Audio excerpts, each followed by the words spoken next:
Assalamualaikum warahmatullahi wabarakatuh.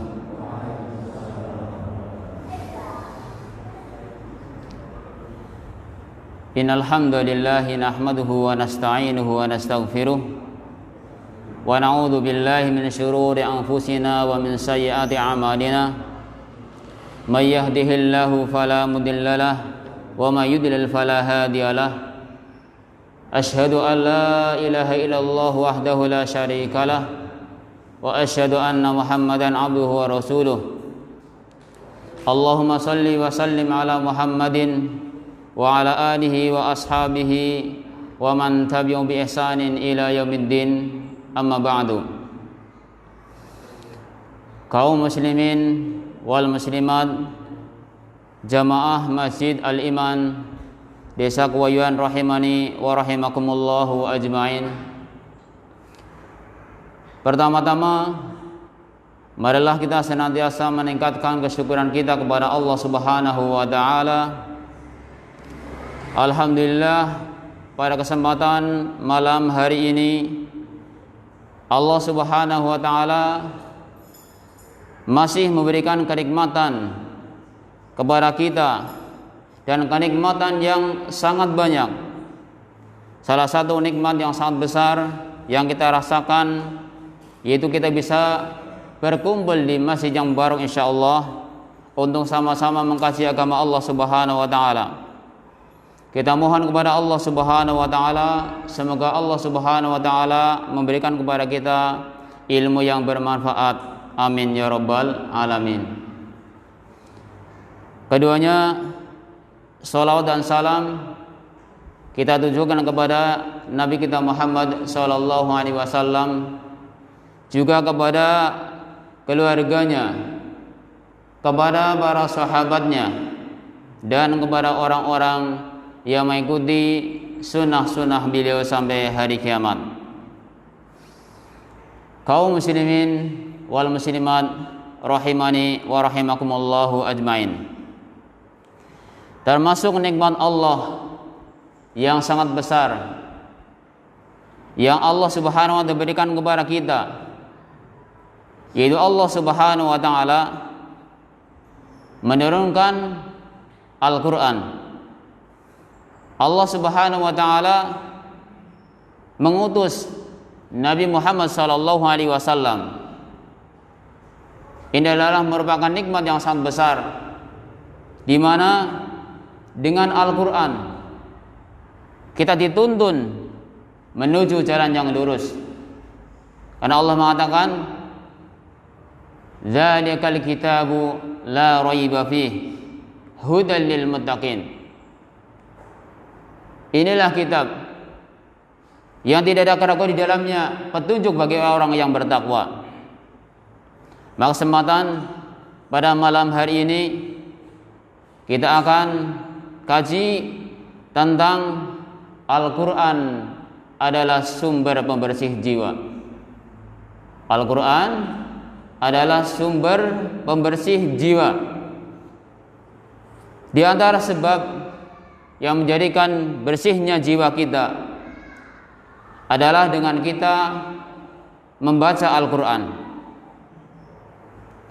merenungi Al-Quran, mentadaburi Al-Quran, dan mengamalkan Al-Quran itu sendiri.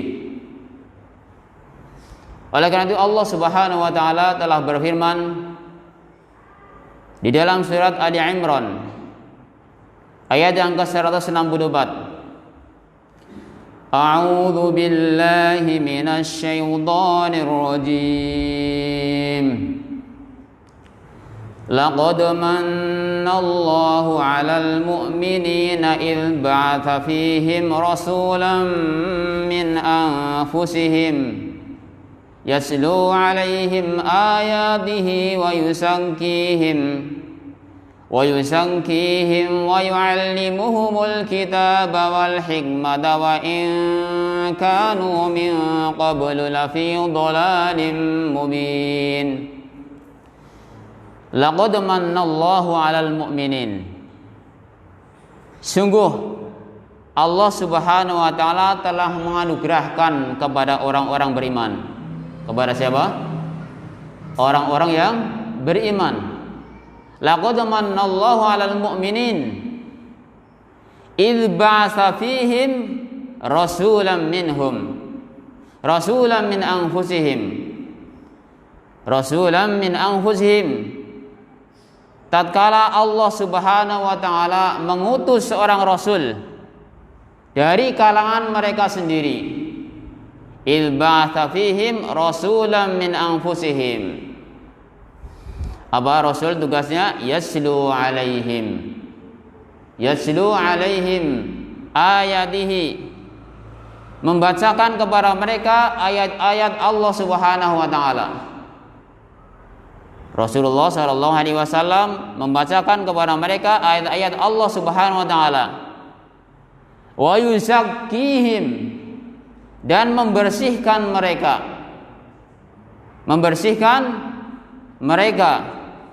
itu dengan bacaan Al-Qur'an tersebut. Allah bersihkan mereka, mentazkiyah mereka dengan ayat-ayat Allah Subhanahu wa taala. Wa yuzakkihim wa yu'allimuhumul kitab wal hikmah, dan Allah mengajarkan kepada mereka Alkitab dan Al-Hikmah, Alkitab dan Sunnah. Wa in kanu min qablu lafi dhalalin mubin, dan sebelumnya mereka dalam keadaan kesesatan yang nyata. Di sini Allah Subhanahu wa taala menghabarkan kepada kita bahwasanya Al-Qur'an itu bisa mentazkiyah, membersihkan diri kita semuanya, membersihkan jiwa kita semuanya. Apabila kita ingin bersih jiwa kita, ingin selamat diri kita, maka kita harus mengikuti Al-Quran ini. Karena Al-Quran merupakan petunjuk bagi orang yang bertakwa. Jadi hudal lil muttaqin. Dan Al-Quran juga obat, syifa lima fis sudur, merupakan obat untuk diri kita semuanya. Oleh karena itu, seorang sahabat yang namanya Ibnu Abbas radhiyallahu an mengatakan, dominallah limanittaba'al Qur'an. Dominallah limanittaba'al Qur'an. Allah Subhanahu wa taala menjamin orang yang mengikuti Al-Qur'an. Dijamin orang yang mengikuti Al-Qur'an dijamin oleh Allah Subhanahu wa taala. Ini ada dua.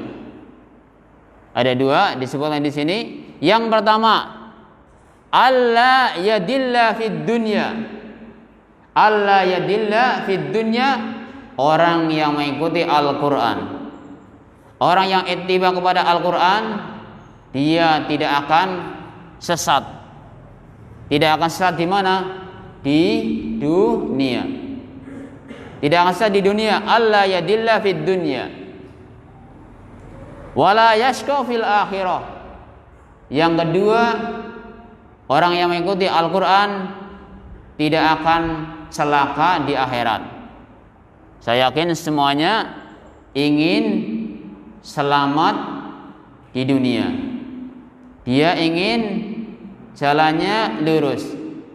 Dia ingin tidak sesat di dunia.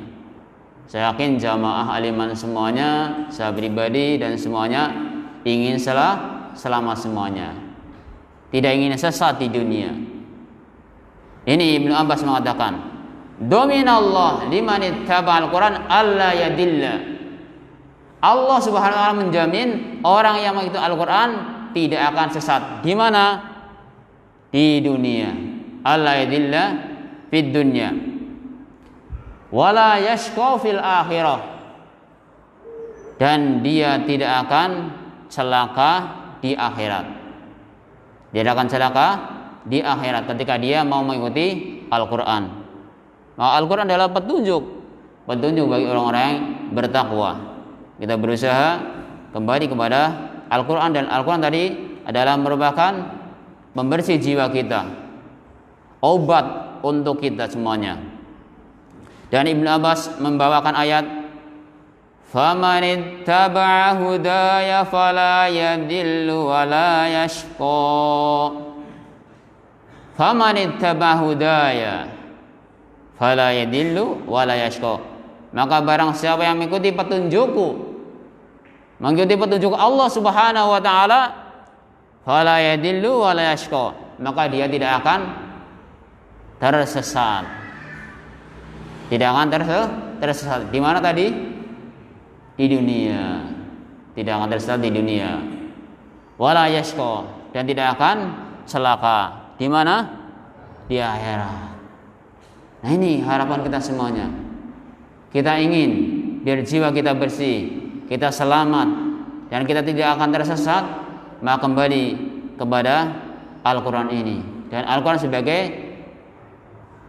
syifa, obat untuk kita semuanya. Ini dalam surat Thaha tadi 123 yang dibawakan oleh Ibnu Abbas radhiyallahu anhu. Kemudian, saudaraku seiman rahimani wa rahimakumullah ajmain, Al-Quran juga sebagai obat tadi dikatakan, obat untuk kita semuanya. Bahkan Al-Quran bisa jadi obat lahir maupun batin. Ya, sakit hati, sakit dalam, sakit luar, itu juga bisa diobati dengan Al-Quran. Kita harus yakin dan mantapkan. Makanya ketika orang meruqyah itu harus yakin dulu. Orang yang meruqyah yakin, yang diruqyah juga ya yakin bahwa Al-Quran syifa, adalah obat untuk kita semuanya.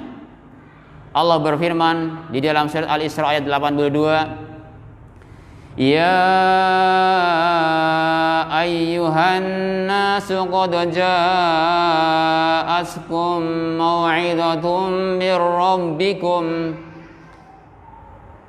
Wahai sekalian manusia, telah datang kepada kalian mau'izah, nasihat, mir rabbikum, dari Rabb kalian.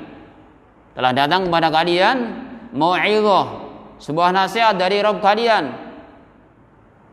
Wa syifa'ul lima fis sudur, dan obat, syifa, penawar yang ada dalam hati, yaitu Al-Quran. Al-Quran sebagai penawar hati kita, sebagai obat kita ketika kita dalam keadaan sedih, ya, dalam keadaan pikirannya sedang kurang fresh, hendaknya kembali kepada Al-Quran. Kita buka Al-Quran, kita baca Al-Quran, dan itu sebagai penawar hati kita, penghibur hati kita, pembersih hati kita. Syifa'ul lima fis sudur. Ini dikabarkan oleh Allah Subhanahu wa taala. Dan juga Al-Quran sebagai rahmat untuk orang-orang yang beriman. Maka saudaraku seiman rahimani wa rahimakumullah ajmain, Al-Quran sebagai pembersih jiwa. Maka diantaranya adalah kita harus yakini Al-Quran adalah merupakan syifa, bisa sebagai obat untuk diri kita semuanya. Bahkan Imam Ibnu Qayyim rahimahullah mengatakan bahwasanya Al-Quran bisa menjadi obat seluruh penyakit hati maupun badan. Al-Quran bisa menjadi obat seluruh penyakit hati maupun badan, bahkan penyakit dunia dan akhirat. Beliau mengatakan fal Qur'anu huwa syifa'ut tam. Fal Qur'anu huwa syifa'ut tam. Al-Quran adalah obat yang sempurna dari seluruh penyakit hati dan badan, min jami'i adwa'il qalbiyah wal badaniyah, dari seluruh penyakit hati dan badan. Jadi kalau orang lagi sakit hatinya, lagi tidak tenang, lagi mungkin agak galau, ya, coba baca Al-Quran dengan direnungkan. Kalau bisa dilihat terjemahannya, kemudian ditadaburi isinya, dari ayat yang pendek aja. Misal kita baca Al-Ikhlas. Surat Al-Ikhlas yang pendek, kemudian kita baca dan kita tadabburi, insyaallah akan bermanfaat.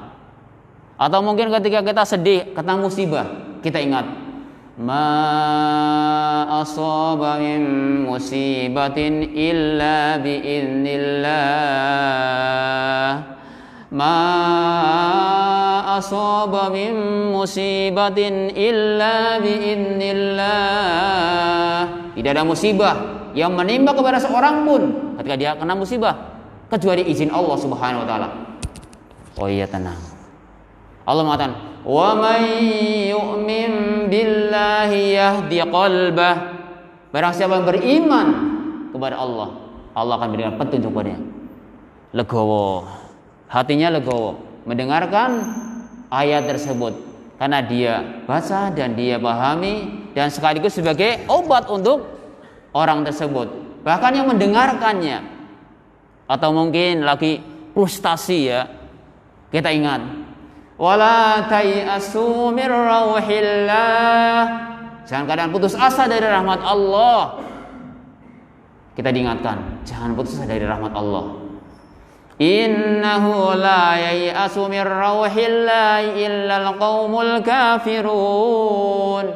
Tidak ada orang yang berputus asa dari rahmat Allah kecuali orang-orang yang kafir. Itu saya itu siapa? Saya itu orang mukmin apa bukan? Ya. Semangat kembali dengan kita membaca Al-Qur'an.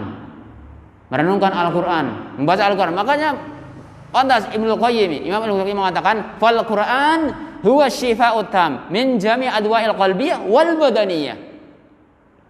Al-Qur'an adalah obat bagi seluruh, ya, obat yang sempurna bagi seluruh penyakit hati maupun badan. Bahkan ketika badan, ya, ketika sakit, mungkin sakit perut, baca Al-Fatihah, ya, 7 kali, kayak seperti orang yang ketika kisah sahabat yang meruqyah pembesar di kaumnya, baca Al-Qur'an. Ya, baca Al-Qur'an dengan dipegang perutnya atau yang sakit dan mohon kepada Allah Subhanahu wa taala. Maka biidznillah Allah Subhanahu wa taala akan memberikan kesembuhan wal badaniyah wa adwa'id dunya wal akhirah, dan juga penyakit dunia dan akhirat. Ya, penyakit dunia dan akhirat. Saya kok rasanya kayak hubbu dunianya nampak sekali ya. Saya kok kayak ini ibadahnya melemah, kemudian cinta dunianya begitu ini. Ingat kembali kepada Al-Qur'an. Ingat Al-Qur'an. Ya. Kemudian baca Al-Qur'an. Biar kita ingat kembali kepada Allah Subhanahu wa taala. Maka saudaraku seiman, rahimani wa rahimakumullah ajmain. Oleh karena itu kita berusaha membaca Al-Qur'an. Karena Al-Qur'an adalah petunjuk bagi orang-orang yang bertakwa. Al-Qur'an sebagai obat untuk kita, lahir maupun batin. Al-Qur'an merupakan penawar hati kita. Maka kita berusaha membaca dengan sebaik-baiknya, dengan sebenar-benarnya. Maka Allah Subhanahu wa taala berfirman di dalam surat Al-Baqarah ayat 121. Surat Al-Baqarah ayat 121 tentang hakikat siapa sebenarnya orang yang membaca Al-Quran dengan sebenar-benarnya. Siapakah yang dia membaca Al-Quran dengan sebenar-benarnya? Apakah dia yang membaca saja kemudian tidak memahaminya, atau yang bagaimana? Di sini Allah mengatakan, alladzina atainahumul kitaba yaslunahu haqqa tilawatih. Alladzina atainahumul kitab, orang-orang yang telah kami berikan kepada mereka kitab, yaslunahu haqqa tilawatih, mereka membaca dengan sebenar-benarnya. Yaslunahu haqqa tilawatih. membaca dengan sebenar-benarnya. Syekh Abdul Razak hafizahullah menjelaskan yang dimaksud dengan membaca dengan yang sebenar-benarnya adalah yang pertama, dia membaca dengan cara yang benar, membaca dengan kaidah-kaidah yang benar, kemudian menghafal, kemudian memahami apa yang dia baca, kemudian merenungkan, dan kelima mengamalkan. Saya ulangi lagi, yang dimaksud dengan alladzina atainahumul kitaba yatlunahu haqqa tilawati, mereka yang membaca dengan sebenarnya adalah pertama membacanya, kemudian menghafalnya, kemudian memahaminya, kemudian merenungkannya, kemudian mengamalkannya. Subhanallah, luar biasa. Ketika kita sudah punya sampai tingkatan seperti itu, sampai tingkatan bisa membaca, menghafal, memahami, merenungkan dan mengamalkan, subhanallah. Coba surat Al-Ikhlas saja, surat Al-Ikhlas. Baca yang benar sesuai kaidah tajwid. Dilatih. Ya, di situ subhanallah. Ya. Dari tajwidnya hampir ya di belakang semuanya huruf dal.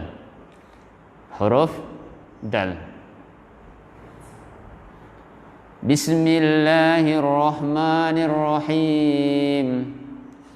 Qul huwallahu ahad, Allahus samad, lam yalid wa lam yulad wa lam yakul lahu kufuwan ahad. Kita baca, kita hafalkan, dan kita bisa memahami. Katakan qul huwallahu ahad. Katakan dialah Allah yang esa. Mentauhidkan Allah Subhanahu wa taala. Kita pegang, kita pahami. Allahus samad, Allah tempat bersandar.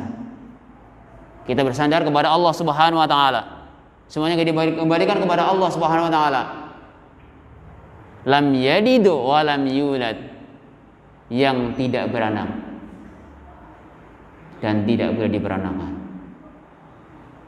Allah Maha Esa. Tauhid kita pahami, kemudian kita renungkan dan kita amalkan dalam kehidupan kita sehari-hari. Kita jaga tauhid kita, ya, di dunia sampai nanti di akhirat, sampai di alam kubur kelak. Semoga Allah SWT menetapkan iman dan Islam kita semuanya. Nanti di alam kubur kita semuanya bisa menjawab pertanyaan malaikat. Amin ya rabbal alamin. Allah mengabarkan, yusabbitullahu alladhina amanu bil qawlis sabiti bil hayatid dunya wa fil akhirah. Allah akan memantapkan ucapan orang-orang yang beriman di dunia dan di akhirat. Di dunia dan di akhirat. Semoga kita semuanya termasuk orang-orang yang demikian. Amin ya rabbal alamin. Dan kita tidak tahu ya kapan kita meninggal, ya matinya kapan kita tidak tahu. Maka kita ini sebagai nasihat untuk saya pribadi dan untuk semuanya, agar kita ingat kepada Allah Subhanahu wa taala. Jadi kembali kepada permasalahan di dalam ayat surat Al-Baqarah ayat 121, alladzina atainahumul kitaba yaslunahu haqqa tilawati. Mereka yang telah diberi kitab, mereka membaca dengan sebenar-benarnya. Yang dimaksud tadi adalah membaca, menghafal, memahami, merenungkan dan mengamalkannya. Mari kita sama-sama berlatih. Makanya ada athar Ibnu Mas'ud radhiyallahu anhu berkata, kana rajulun minna idza ta'allama 10 ayatin lam yatajawazuhun hatta ya'rifa ma'aniyahun. Adalah seseorang di antara kita tidaklah mempelajari 10 ayat Ya, lam yatasawazuna, tidak melanjutkan hatta ya'rifa ma'ayyahunna, sampai mengetahui maknanya, wal amala bihin, dan mengamalkan. Ini pentingnya untuk mentadabburi, memahami isi daripada Al-Quran itu. Saudaraku seiman rahimani wa rahimakumullahu ajmain.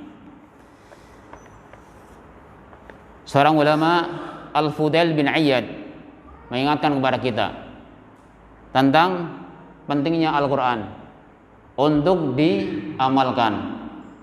Al-Quran diturunkan untuk diamalkan, bukan hanya dibaca. Ya, kalau membaca sudah bagus, jangan balik. Oh, berarti ya orang sama juga. Membaca sudah bagus. Ya, ketika membaca dia dapat pahala. Ketika mau membaca Al-Quran dapat pahala. Tapi ketika dia membaca, kemudian menghafal, memahami, dan merenungkannya, itu akan lebih tinggi tingkatnya lagi. Al-Fudail bin Iyad berkata, innama nusilal Quran liyu'mala bihi. Fudail bin Iyad berkata, sesungguhnya Al-Quran diturunkan adalah untuk diamalkan. Untuk diapa? Amalkan. Fattahudan nas qira'atahu amalan. Maka manusia menjadikan bacaannya sebagai amalannya. Bacaan sebagai amalannya. Artinya dia hanya baca sebagian manusia. Ya. Ini perkataan Fudail bin Iyad.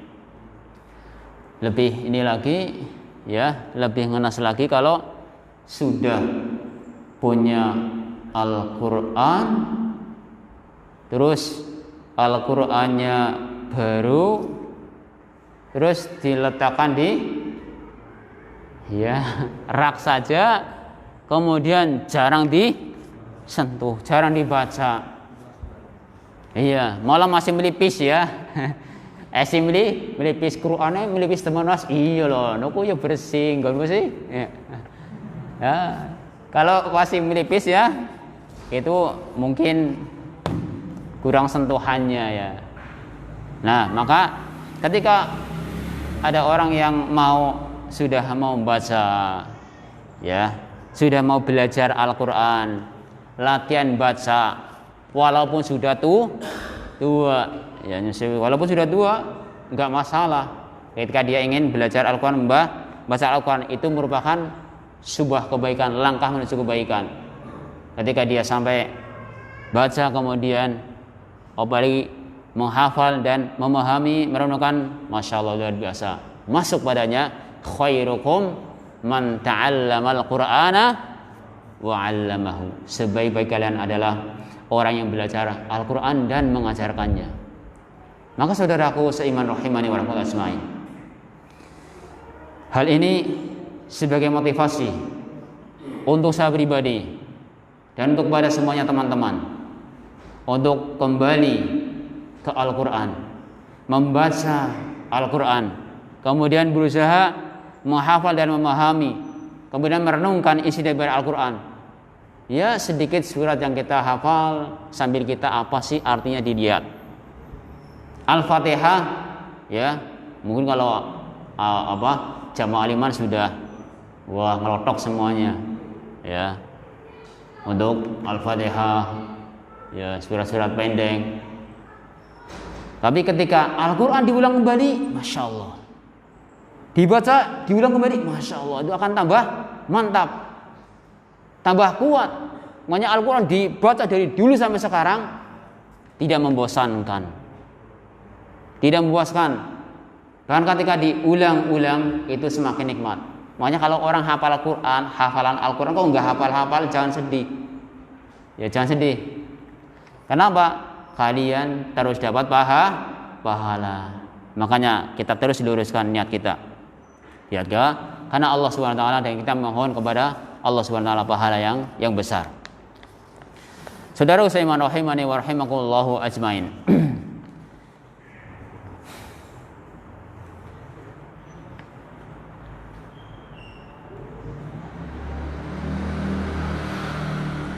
Tadi dijelaskan bahwasanya Al-Quran adalah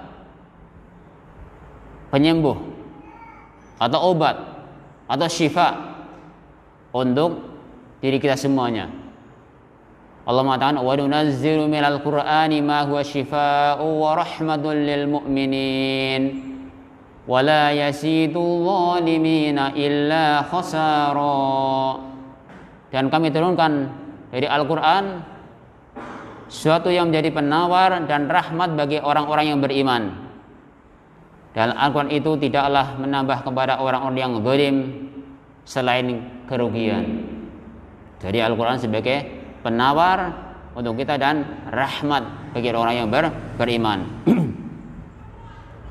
Di sini sebagai tambahan, Syekh Muhammad Al-Amin Asy-Syinqiti menjelaskan bahwa maksud obat dalam ayat ini adalah obat untuk penyakit fisik dan jiwa. Beliau berkata, "Ma huwa syifaa'un yashmulu kaunu syifaa'un lil qalbi min amradihi." Tadi Imam Ibnul Qayyim juga sudah menjelaskan bahwasanya Al-Quran obat untuk lahir dan batin. Ini Imam Asy-Syinqiti rahimahullah mengatakan ma huwa syifaa'un yashmulu kaunu syifaa'un lil qalbi. Ini mencakup obat hati min amradihi. Seperti obat hati contohnya apa? Ragu-ragu, ya, ragu-ragu. Kayak enggak setengah-setengah, enggak percaya, ya, syak gitu, ragu-ragu. Kemudian nifaq, sifat nifaq itu juga penyakit hati dan lainnya. Makanya orang yang kadang lagi blank pikirannya atau ada tidak dzikir kepada Allah atau ada keraguan padanya, setan bisa masuk. Makanya dihantam ketika ruqyah, yang ruqyah suaranya lantang itu lagi ngusir setan itu. Karena yakin bahasanya inna syaitana aduwwun fattakhidhu aduwwa, sehingga setan adalah musuh, maka jadikan musuh. Ketika dibacakan ayat Allah akan pergi gitu. Wa qawnu syifaa'un lil ajsam, dan yang dimaksud dengan bisa penawar atau penyembuh untuk badan kita, idza raqa 'alaiha bihi, ketika seorang itu meruqyah dengan ayat Al-Quran. Seorang meraih dengan Al-Quran seperti saya tadi, ya, baca Al-Fatihah. Di sini beliau membawakan kama tadullu qissah alladhi raqa ar-rajul alladhi bil Fatihah wa hiya sahihah masyhurah, seperti halnya orang yang tersengat. Orang yang tersengat kala jengking kemudian diruqyah dengan surat apa? Surat apa? Al-Fatihah. Dengan surat Al-Fatihah kemudian sembuh biidznillah. Dia sembuh dengan surat Al-Fatihahnya. Makanya ini kalau kita coba, ya, nggak usah ragu-ragu, doakan, kemudian yang sakit dipegang, kemudian kalau udah pasti dengan air, hal yang mubah. Sebagaimana Syekh bin Baz rahimahullah, ya, dengan air ketika meruqyah sampingnya nggak apa-apa, kemudian diminum. Jadi air itu tergantung apa yang dibacakan.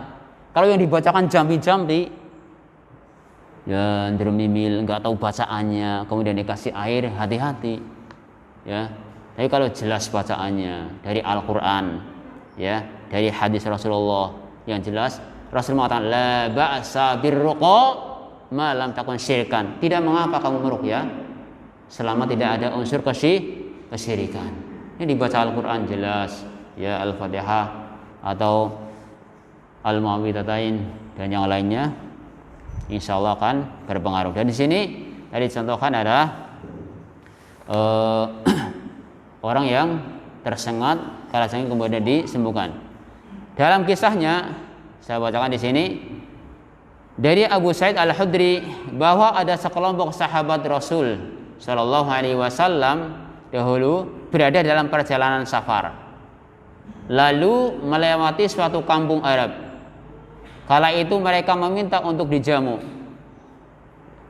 Namun penduduk kampung tersebut enggan untuk menjamu.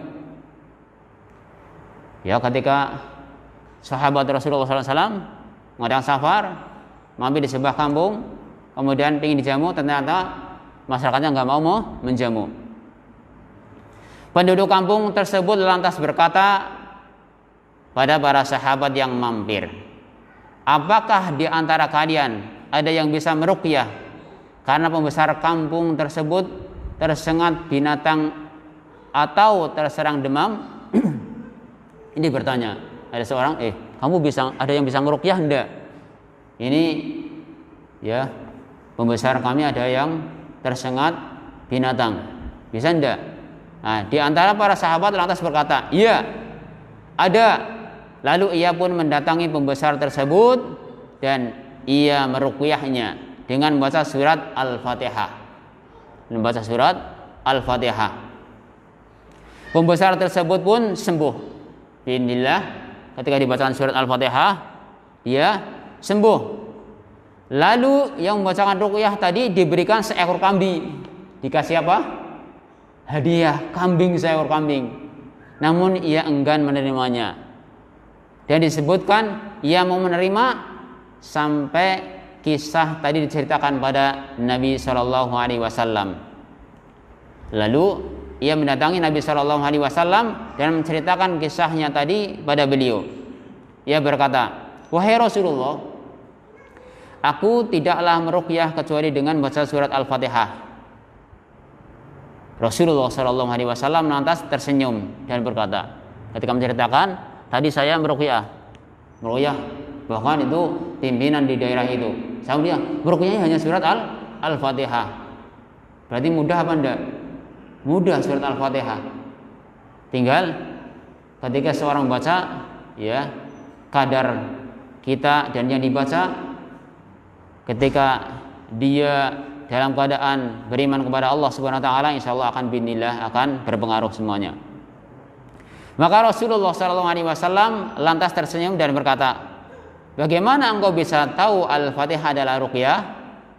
Beliau pun bersabda, ambil kambing tersebut dari mereka dan potongkan untukku sebagian bersama kalian. Jadi boleh, ya, boleh, tadi ambil aja, nanti saya kasih bagiannya. Ini ketika Rasulullah SAW diceritakan kisah tersebut. Nah, saudaraku seiman rahimani wa rahimakumullahu ajmain.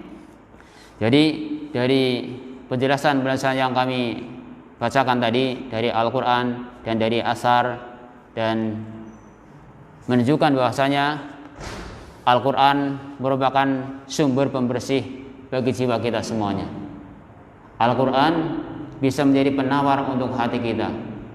Bahkan Al-Quran bisa menjadi obat untuk kita semuanya, lahir maupun batin. Sebagai obat lahir maupun batin. Nah, sekarang ada masalah. Pak, gimana kalau dibacakan Al-Fatihah kok nggak ada pengaruhnya ya? Dibacakan Al-Fatihah nggak ada pengaruhnya. Yang salah siapa ini? Yang salah siapa? Jangan menyalahkan Al-Quran. Al-Qurannya sudah betul.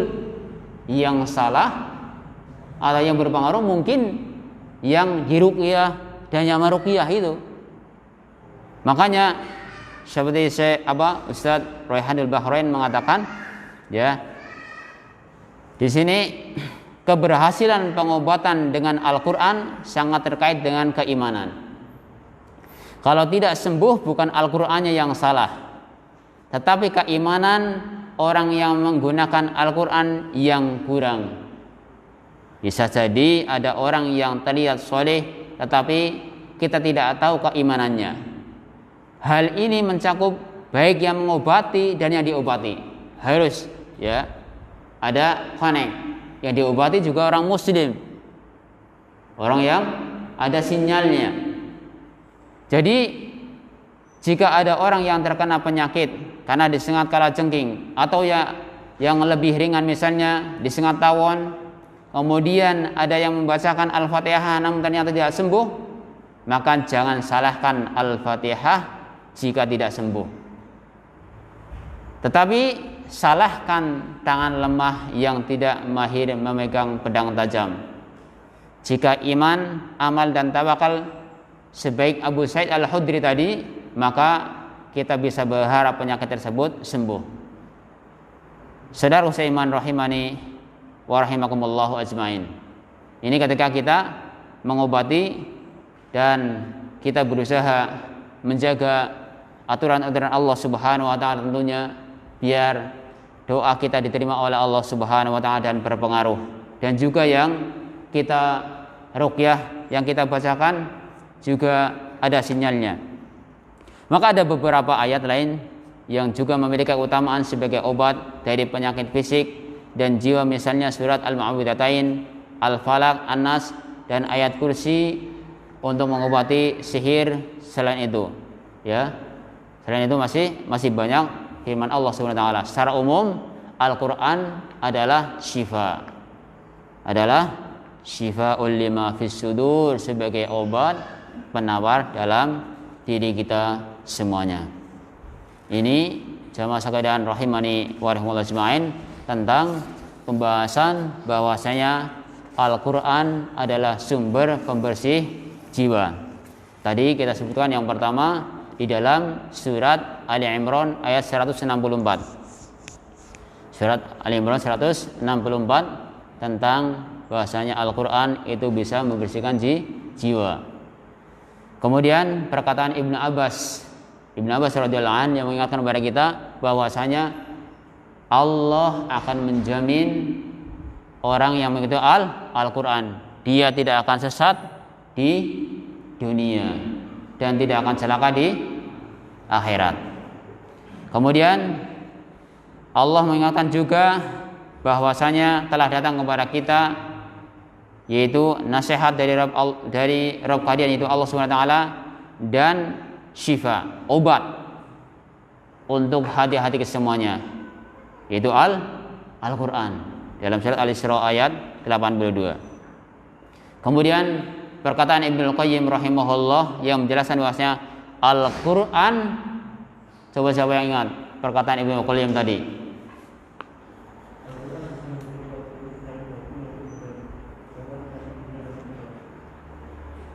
Ahsan, tabarakallahu fi. Ya. Al-Qur'an merupakan obat yang sempurna dari seluruh penyakit hati maupun badan, dan juga penyakit dunia dan akhirat. Kemudian juga tadi dikatakan di dalam surat Al-Baqarah ayat yang ke-121, orang yang membaca Al-Quran dengan sebenar-benarnya. Itu yang gimana tadi? Bismillah, saya sambil minum ya. Bismillah.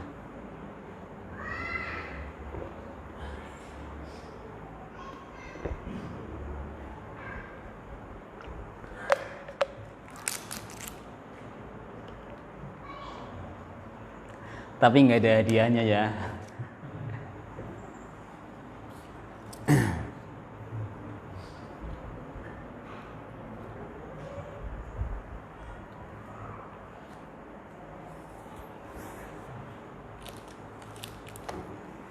Tadi yang membaca Al-Quran dengan sebenarnya, yang pertama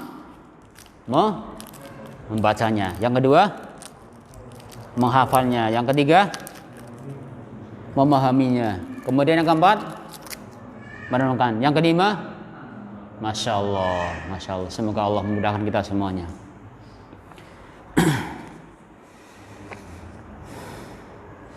Mungkin itu saja yang bisa kita bahas, dan yang lainnya tadi insya Allah sudah bisa dipahami, dan semoga bermanfaat untuk semuanya, dan untuk saya pribadi dan untuk teman-teman semuanya, dan kita bisa mengamalkan Al-Quran, bisa membaca, menghafal, memahami dan merenungkan dan mengamalkannya. Subhanakallahumma hamdika asyhadu an la ilaha illa anta astaghfiruka wa atubu ilaik. Assalamualaikum warahmatullahi wabarakatuh.